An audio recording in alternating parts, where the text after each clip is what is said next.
नमस्कार, मैं हूं सत्यपाल और आप देख रहे हैं CWB हिंदी न्यूज। हरियाणा में धान की सरकारी खरीद न होने से गुस्साए किसानों ने कुरुक्षेत्र के शाहबाद में दिल्ली अमृतसर नेशनल हाईवे 44 यानी GT रोड को जाम कर दिया है। वाहन जाम में फंसे हुए हैं। इससे पहले भाजपा के प्रदेशाध्यक्ष गुरनाम सिंह चढ़ूनी की सरकार और प्रशासन के अधिकारियों के साथ बैठक हुई। इसमें दोनों पक्षों में सहमति नहीं बन पाई। किसान धान की खरीद तुरंत शुरू करने पर अड़े थे, वहीं सरकार ने इससे हाथ खड़े कर दिए। बता दें कि प्रदेश में आड़ती भी हड़ताल पर चल रहे हैं।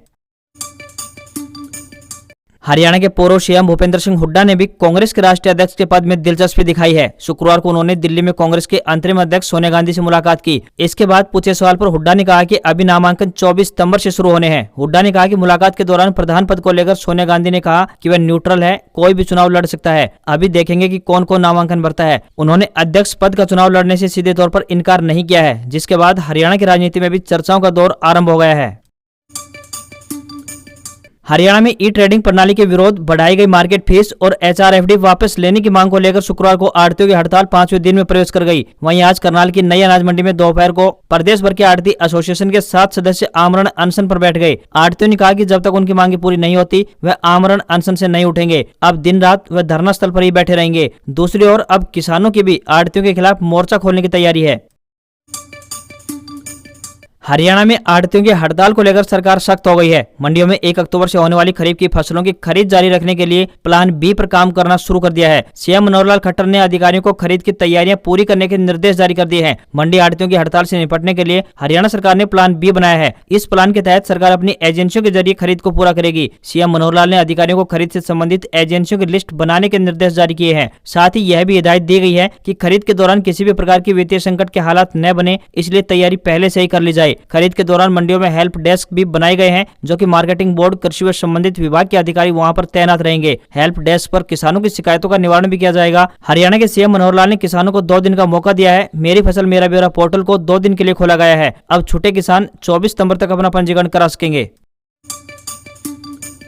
जननायक जनता पार्टी यानी JJP के महासचिव दिग्विजय चौटाला ने शुक्रवार को हिसार के अग्रोहा में वर्करों की मीटिंग की। इसमें दिग्विजय चौटाला ने कहा कि हिसार ने 33 साल के युवा दुष्यंत चौटाला को डिप्टी सीएम बना दिया। उन्होंने कहा कि इससे कुछ लोगों के पेट में दर्द है। यदि हिसार वालों का बस चला तो अगली बार मुख्यमंत्री भी बनाएंगे। जिस दिन दुष्यंत चौटाला हरियाणा का मुख्यमंत्री बनेगा, उस दिन हिसार और उकलाना वालों को किसी और की तरफ नहीं देखना पड़ेगा। दुष्यंत ने MP बनने पर भी 5 साल अपना धर्म निभाया था।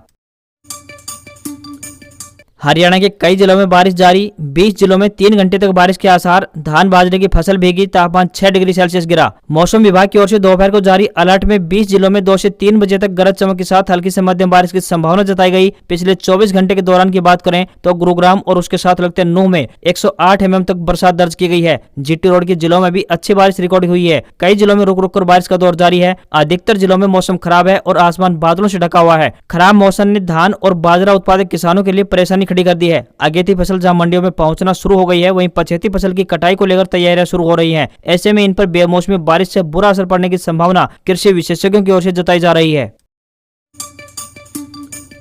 हरियाणा के सिरसा में डेरा सच्चा सौदा में शुक्रवार को डॉक्टर गुरमीत राम रहीम सिंह जी इंसा का गुरु गद्दी नसीनी दिवस महापरोपकार दिवस के रूप में मनाया गया। काफी संख्या में श्रद्धालुओं ने कार्यक्रम में शिरकत की। इस कार्यक्रम में डेरा प्रमुख की मुंह बोली बेटी हनीप्रीत भी मौजूद रही। कार्यक्रम में 142 मानवता भलाई कार्यों को गति दी गई। डेरा प्रमुख पर आधारित 10 मिनट से अधिक की शॉर्ट फिल्म भी दिखाई गई। आज ही के दिन साल 1990 में डॉक्टर गुरमीत राम रहीम को डेरा सच्चा सौदा की गद्दी सौंपी गई थी। हरियाणा के रेवाड़ी शहर में दिल्ली रोड स्थित KLP कॉलेज में शुक्रवार को आयोजित मोदी @20 संगोष्ठी में बतौर मुख्य अतिथि पहुंचे केंद्रीय मंत्री राव इंद्रजीत सिंह ने रेवाड़ी के माजरा में बनने वाले एम्स को लेकर बड़ा बयान दिया है। केंद्रीय मंत्री ने जानकारी दी कि 200 एकड़ जमीन में से 190 एकड़ जमीन की रजिस्ट्री सरकार के नाम हो चुकी है। अब सिर्फ 10 एकड़ जमीन बची है, जिसकी रजिस्ट्री भी बहुत जल्द हो जाएगी। केंद्रीय मंत्री ने कहा कि हरियाणा देश का तीसरा राज्य है जहाँ 2 एम्स है। पहला झज्जर जिले के बाड़सा में काफी साल पहले बन चुका है और अब रेवाड़ी के माजरा में भी एम्स बन जाएगा। इससे पहले जम्मू कश्मीर, तेलंगाना और आंध्र प्रदेश में बना हुआ है। फसल पंजीकरण के लिए दोबारा खुला पोर्टल, 24 सितंबर तक मौका, 1 अक्टूबर से शुरू होगी खरीद। हरियाणा सरकार ने धान खरीद की तैयारियां शुरू कर दी हैं। खरीफ विपणन वर्ष 2022-23 में न्यूनतम समर्थन मूल्य योजना के तहत 1 अक्टूबर से खरीद होगी। सत्र के दौरान धान, बाजरा, मक्का, मूंग, सूरजमुखी, मूंगफली, तिल, अरहर और उड़द आदि फसलों की खरीद की जाएगी। वहीं अब तक जिन किसानों ने मेरी फसल मेरा ब्यौरा पोर्टल के तहत पंजीकरण नहीं करवाया है, उनके लिए दोबारा पोर्टल शुरू कर दिया गया है। किसान 24 सितंबर तक पंजीकरण करवा सकते हैं। इससे पहले सरकार द्वारा 31 अगस्त तक पोर्टल को खोला गया था। राजस्थान अपने प्रदेश के 8 करोड़ से ज्यादा लोगों को स्वास्थ्य का अधिकार देने वाला देश का पहला राज्य बन जाएगा। बिल के आज ही पास होने की संभावना है। इस बिल के पास होने और कानून बनने के बाद प्रदेश के हर नागरिक को स्वास्थ्य का अधिकार कानूनी तौर पर मिल जाएगा। इस बिल की खास बात यह होगी कि राजस्थान के 8 करोड़ लोगों को फ्री में इलाज मिलेगा। कैसे भी इमरजेंसी हो, यदि मरीज प्राइवेट हॉस्पिटल में भी जाता है तो वहां पर भी उसका इलाज फ्री होगा। इसके साथ ही प्रदेश के हर व्यक्ति का इंश्योरेंस सरकार करवाएगी। इसके अलावा मरीज से लेकर डॉक्टर्स के लिए भी इस बिल में कई प्रावधान जोड़े गए हैं। आज खबरों में बस इतना ही। देखते रहिए CWB हिंदी न्यूज। नमस्कार।